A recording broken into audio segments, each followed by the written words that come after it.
I'm just like not excited for this week's one. Like I'm dreading doing this review. I have to be completely honest with you.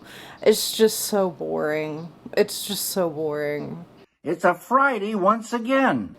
Hello, my fellow freaks, and welcome back. I hope you have had a good week, because I haven't. This week, for the movie, I have decided to watch the first Death Factory movie. After my 2-month hiatus from YouTube, when I came back, I did the Death Factory Bloodletting. When I watched it, I didn't know that it was a sequel at first. I think it wasn't until after I'd watched it that I realized, oh, this is a sequel, there's a first one. And I said that I would go back to review the first one eventually. Well, this week, or today, or whatever you want to call it, this is the time. By the way, if I didn't say it already, welcome to all of the new subscribers. Welcome, you guys, new freaks. I used to call you guys horrible blobbies, but recently I started saying fellow freaks, and I kind of like the way that rolls off the tongue, so we're gonna go with that for right now. Welcome. I hope you guys enjoy your time here, and I am so thrilled that so many people are enjoying my movie reviews. I'm enjoying giving them to you, so I hope this is a very long relationship that we have together. Look at me right now. Even just talking to you guys is putting me in a little bit of a better mood to get on here and discuss the Death Factory with you. Listen, I feel like I usually have a lot of a preface before my reviews with these videos. Like, I usually have a solid 4 to 5 minute introduction, but I want to get straight to the point here. We all know what this video is. It's basically just me talking about the first Death Factory movie, which we all already know is not gonna be as good as Bloodletting. We all already know what this review is, so like, alright, so if you are new here, a few things. 1, you're going to hear a lot of running and crashing and noises behind me. I have cats. 2, if you are new here, hi, my name is Starguts. I do reviews that try not to spoil too much, however, I might mention a few spoilers as they pertain to the discussion that I want to have about the film. More, my reviews are just like talking about parts that I feel are the most prominent or that stand out the most to me. So I'm not going to be saying every little thing that happens in this story, but there will be spoilers where necessary in what I want to talk about. If you are interested in watching Death Factory before the rest of this review, it is available on Tubi TV.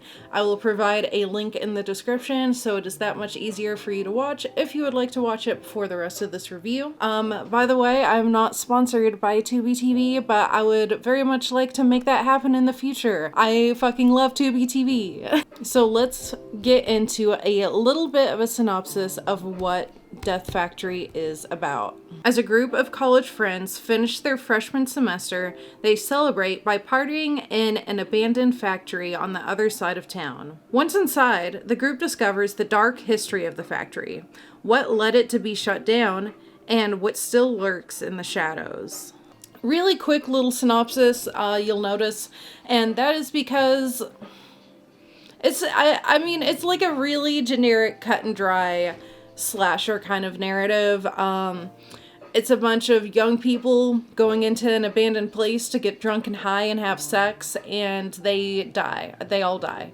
It's just your run-of-the-mill generic slasher film. That's why the synopsis is so basic, because the movie is basic. Before I go into ragging on this film too much, I do want to give it props where props are due, and let me tell you that, you know, Death Factory is at least campy. It is very campy. It's a very, like, TV movie. There were quite a few times where I feel like it felt like a Charles Band movie. If you're familiar with Charles Band, maybe not the name, but some of his movies are like Evil Bong, Ginger Dead Man, Puppet Master. Oh, and to top it all off, to prove how campy the movie is, one of the actors in it is Ron Jeremy. Ron Jeremy. The Ron Jeremy. The one that we are both thinking of, yes. That him. He's in this movie.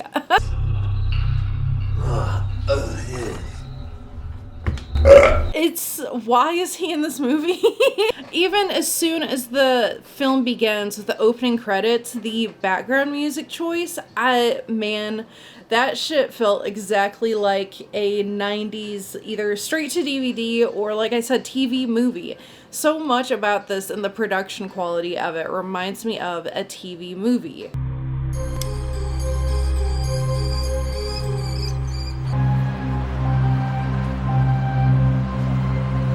And again, a lot of the acting, I think, is what reminds me of a Charles Band film. I really don't think this movie is trying to take itself too seriously. It feels like it knows it's a little bit of a generic slasher. I don't think it's exactly trying to impress the audience with anything. More or less, it's just trying to be a slasher. There are also a whole lot of references to Scream and Halloween throughout. Scream, they keep referencing the whole, like... Derek, don't. Just... Don't worry, Rach.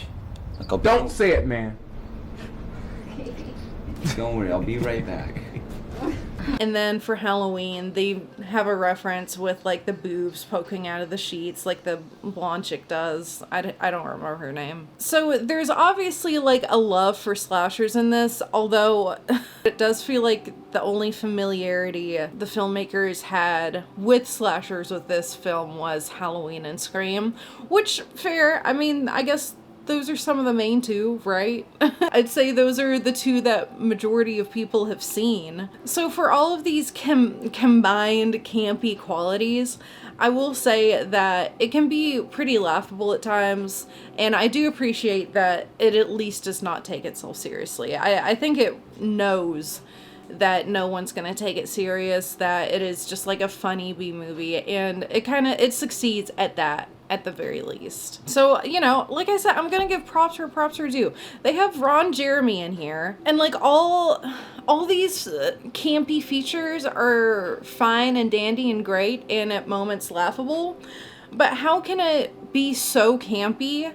How can it be so campy and yet so boring? How can it be so campy and yet so boring? Not only is a little bit boring and maybe slow paced, I might say, but I don't know how to describe this feature of it other than sloppy. It's a little bit sloppy. And here's the reason why I want to use the word sloppy is because all of the mistakes that are made that I'm about to talk about could have been very easily avoidable. And so they feel sloppy. It feels like the filmmakers weren't really thinking through what they were doing. And all these little details, which I feel like probably could have been fixed pretty easily if you just thought about it for a second, could have been avoided, and it would have made just a little bit of a difference. Like, okay, how about the timeline? The timeline is confusing a little bit. Okay, so for me to be able to tell you about the timeline, I'm going to have to spoil a little bit about one of our protagonists named Louisa. She is the one who tells everyone about the factory and is the reason why they go to party there. She specifically points out this abandoned factory because she used to party there in high school. And forgive me, listen, hey, you want to know something funny?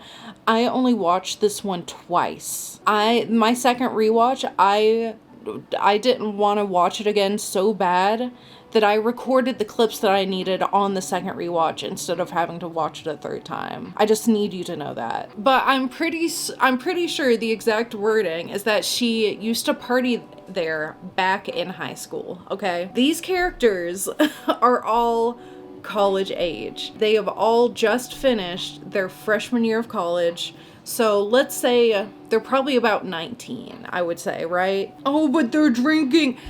What? And they're freshmen in college. They're 19, okay? So she says that in high school, she used to party at the abandoned factory. Well, later on, I'll put a clip in because I clipped it. She says that the last time she was here was 8 years ago. Last time I was here, When was that? it must have been at least 8 years. Now, not unlikely, I knew people who were very young and got into alcohol at probably around this young of an age, unless they were just lying, right? So not impossible, but if it was 8 years ago, then she would have been about 10 or 11 years old.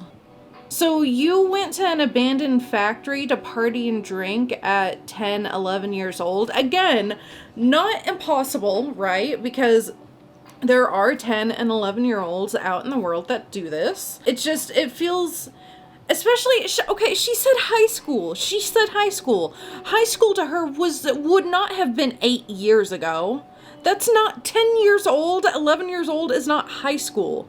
That's second, third grade. That's what I mean with the timeline stuff. It just doesn't make any sense. Another piece of the timeline, which, again, it's just a little detail, but it's a little detail that probably could have had a really easy solution to it so that it wouldn't stand out. But there's a moment when they are going over the lore of this factory and what happened here.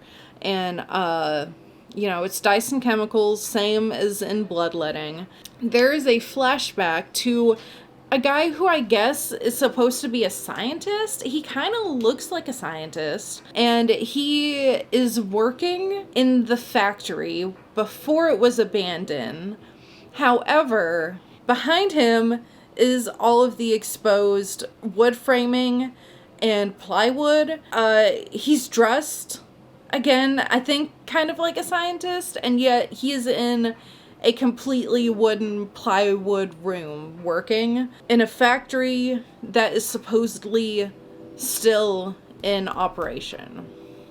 Do you see what I mean? It's a little teeny tiny little detail, and I feel like someone could have called in a favor. Someone could have, surely the production quality on that was good enough. Somebody had to have known someone in the medical field or whatever, like somebody who knew someone who had access to a nicer facility to just shoot that one teeny tiny little shot, that little like millisecond of a shot. Like no, there was nobody on set who could call in a favor so that the guy working in a fully functional facility didn't look like he was in someone's shed. I don't know, man. It's like a little detail, but also because it's so little, it feels so sloppy, and like it could have had a solution to not look so bad. And maybe it's just me. Maybe it's just a little detail that irritated me. Whatever. It doesn't matter. It doesn't even matter. This is a B movie on Tubi from 2002. It doesn't even matter. Here's another little bit. Okay. This is a detail. I wouldn't call it sloppy. I would not call this exactly a sloppy detail, but it is just weird. I will preface it with this. I accept and understand that this is probably this way so that later on when the twist shows up, the audience can be fooled. By the way, I'm about to spoil a twist. If you want to watch the movie, it's for free. Link in description. There is a part when Alexa, we all remember Alexa from Bloodletting. If we don't, perhaps go watch the Bloodletting video, or just watch Bloodletting. Bloodletting is so fucking badass, dude. But anyway, when Alexa is first starting to wreak havoc on this group of college kids, Louisa finds Troy's bloody jacket, and she is acting all shocked and scared, and she gets her knife out in defense, and I'm gonna tell you right now, Louisa does this with nobody watching her, nobody looking at her. She responds in a fearful way and in a defensive way. And yet, she ends up being the only character that not only knows what's going on, she did this on purpose. She is the reason they are there, and she did this on purpose. So why is it when nobody's around her when she finds Troy's jacket, why is she shocked and scared and doesn't know what's going on and gets her knife out to defend herself? Bitch, nobody's around. Nobody's around. You don't have to play it up for anyone. Nobody can see you. I feel like there could have been a way that we could have Louisa respond in this situation where perhaps she's concerned, but she's not like, oh, getting her knife out ready to defend herself against whatever did this, when she knows full well what did it. I feel like there is a way we could have had her respond to the situation and leave it questionable, still leave it questionable to the audience whether she's involved or not. First, for starters, she didn't have to take out her knife to defend herself against something that she, at least at that point, has confidence is not going to attack her. You know what I mean? Like, she could have at least done that. She could have just picked up the jacket and said, oh shit. And then maybe that's when Francis stumbles upon her. You know, like, maybe a little bit sloppy. Maybe a little bit sloppy. I don't know. And now we have to talk about the fact that there is a bed in an abandoned factory. The place is called Dyson Chemicals. Chemicals.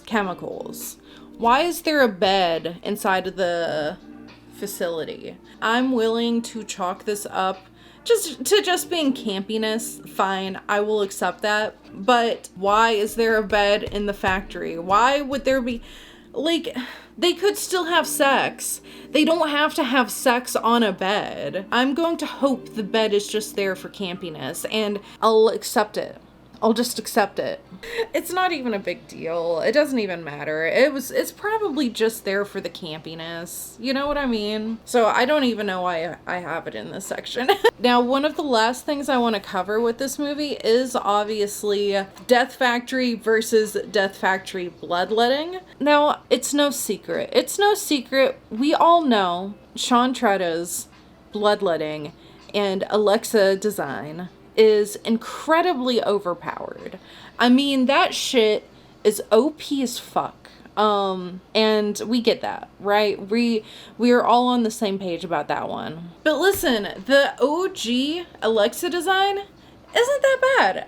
It's really not as bad as I thought it would be. Are the, like, things coming off of the arm a little bit weird? Yeah, I don't even know why they exist, because apparently she just got sick. Do they look cool? Sure. Yeah. I mean, yeah. I think OG Alexa looks pretty good. I'm gonna be honest, she still looks pretty cool. She still has a little bit of a grunge vibe, and I made this note to myself that I do feel like aesthetically each movie is definitely a product of its time when it comes to, like, grungy horror, because where Alexa's design in Bloodletting is very 2007, like, emo DeviantArt girl who likes werewolves, this 2002 Alexa design feels very, like, late 90s, early 2000s kind of, like, grungy horror. So I will say that they each feel like they fit the era, the time periods that they were made in, especially for the specific aesthetics that they were trying to achieve. OG Alexa, in my opinion, is still cool. She still has a really cool design. When I look at this original design of Alexa, I feel like it's easy to see how Tretta evolved this original design into the Alexa that's in Bloodletting. Like, it does feel like a normal, natural evolution of the character. I mean, there are some elements in OG Alexa that are still very prominent in Tretta's Alexa, which would be like the sharp teeth, the claws, obviously, kind of the dress, and maybe not exactly the hair, but both hairstyles at least are trying to go with a spiky kind of look, you know what I mean? So these Alexas really feel like cousins. One of my favorite things, probably my only favorite thing about Death Factory, is just being able to see the little nods that Bloodletting had made to this first film, which I'm kind of like watching them out of order. So I watched the sequel first,